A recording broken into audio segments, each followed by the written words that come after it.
بسم اللہ الرحمن الرحیم۔ السلام علیکم ناظرین، ہماری آج کی ویڈیو کا موضوع ہے وٹامن سی۔ یہ کن چیزوں سے حاصل کیا جاتا ہے، جسم میں اس کی کیا اہمیت ہے اور اس کی کمی سے کون کون سی بیماریاں ہمارے جسم میں پیدا ہوتی ہیں۔ چلیے ناظرین شروع کرتے ہیں آج کی ویڈیو۔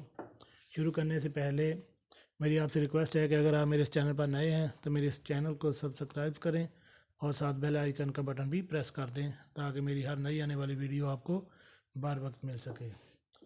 ناظرین، وٹامن سی یہ بھی تازہ ترکاریوں، خاص کر ترش پھلوں جیسے لیمن، کنو، گریٹ فروٹ، شملہ مرچ، بیر، مالٹا، نارنگی، ٹماٹر وغیرہ میں پائی جاتی ہے۔ دودھ اور گوشت میں اس کی بہت کم مقدار ہوتی ہے۔ وٹامن سی یہ گھی، تیل، چربی میں حل ہو جاتی ہے، 80 درجہ حرارت تک قائم رہتی ہے، زیادہ حرارت میں ضائع ہو جاتی ہے۔ اگر ہم 80 درجہ حرارت سے زیادہ دیر اوپر درجہ حرارت لے کے جائیں یا اس کو پکائیں تو یہ بالکل ضائع ہو جاتی ہے۔ یہ ہمیں کہیں سے بھی پھر اس کی مقدار حاصل نہیں ہوتی۔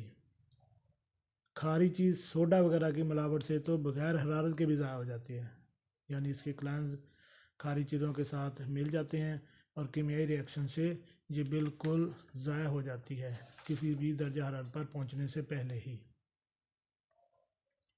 اس کی غیر موجودگی اسکروی ایک بیماری ہے، یعنی ماسخورا کو پیدا کرتی ہے۔ جیسا کہ اوپر بیان کیا جا چکا ہے کہ یہ بیماری عام طور پر ان لوگوں کو ہوتی ہے جو خشک پھلوں اور خشک ترکاریوں پر گزارا کرتے ہیں، مثلا جہازوں یا جنگ کے دوران سپاہی یا ایسی جگہ رہنے والے جہاں تازہ سبزیاں نہ ملیں، یا گوشت کا زیادہ استعمال کرنے والے اس مرض میں مبتلا رہتے ہیں۔ اس مرض میں مسوڑے پھول جاتے ہیں اور ان سے خون آنے لگ جاتا ہے، دانت آہستہ آہستہ ڈھیلے پڑنے لگ جاتے ہیں، جسم میں خشکی ہو کر سفید سفید خاکہ سا اترتا ہے، سر میں سکری رہتی ہے اور چمڑا مچھلی کی طرح چھلکے چھلکے معلوم ہو جاتا ہے، یعنی اس طرح ہونے لگ جاتا ہے، یعنی بہت جسم پر خشکی ہو جاتی ہے۔ عام طور پر یہ دیکھا جاتا ہے کہ ماسخورا، ہمیں یہ نہیں پتہ ہوتا کہ ماسخورا کی بیماری کیوں ہے۔ ماسخورا کی بیماری عام طور زیادہ گوشت کھانے کی وجہ سے ہوتی ہے۔ اگر ہم زیادہ گوشت کھاتے ہیں اور ہم وٹامن سی والی چیزیں جو ہے کم استعمال کرتے ہیں تو اس سے ماسخورا ہمارے دانتوں کو بہت زیادہ ہونے لگتا ہے، اور اگر آپ کلی کرتے ہوئے بھی انگلی پھیریں گے تو اس سے بھی منہ میں خون آنے لگ جاتا ہے۔ اس لیے اگر ہم اس بیماری سے نجات چاہتے ہیں، یعنی ماسخورا اسکروی بیماری سے نجات چاہتے ہیں، تو اس کے لیے ہمیں وٹامن سی والی چیزوں کا زیادہ استعمال کرنا چاہیے اور گوشت کا کم سے کم استعمال کرنا چاہیے۔ آج کل جیسے کنو، شملہ مرچ اور نیا پھل جو آتا ہے اس میں بہت کثرت سے پایا جاتا ہے۔ تازہ سبزیاں جو ہیں وہ بھی ہمیں بہت زیادہ استعمال کرنا چاہیے۔ اور مزے کی بات جو ہے، جو ہمیں بہت کم جو انسانوں کو معلوم ہے، وہ یہ ہے کہ بیر، سب سے زیادہ جو وٹامن سی بیر میں پایا جاتا ہے۔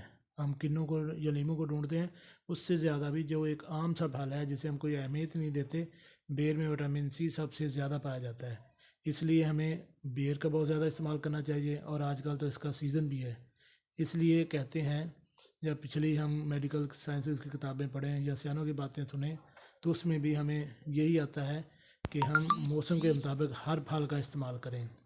گنا ہے تو کم از کم ہمیں گنا 1 سے 2 من ہر سال، یا تو ہم اس کا جوس پئیں یا ہم اس گنے کو کھائیں، یعنی اس کو جیسے اس کا طریقہ کار ہوتا ہے گنڈیری کی صورت میں، یا اس کا جوس جو ہوتا ہے نکال کر وہ استعمال کریں۔ کنو ہے تو ہم کنو استعمال کریں۔ شملہ مرچ آج کل جیسے ہوتا ہے اس کو سلاد کے طور پہ استعمال کریں۔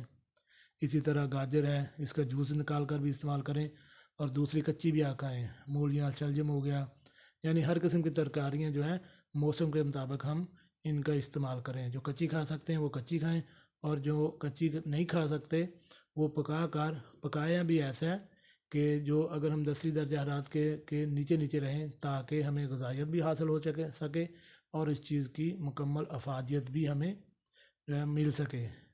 جی ناظرین، کیسی لگی آج کی ہماری ویڈیو؟ امید ہے آپ کو پسند آئی ہوگی۔ ملتے ہیں ایک نئی ویڈیو کے ساتھ۔ السلام علیکم۔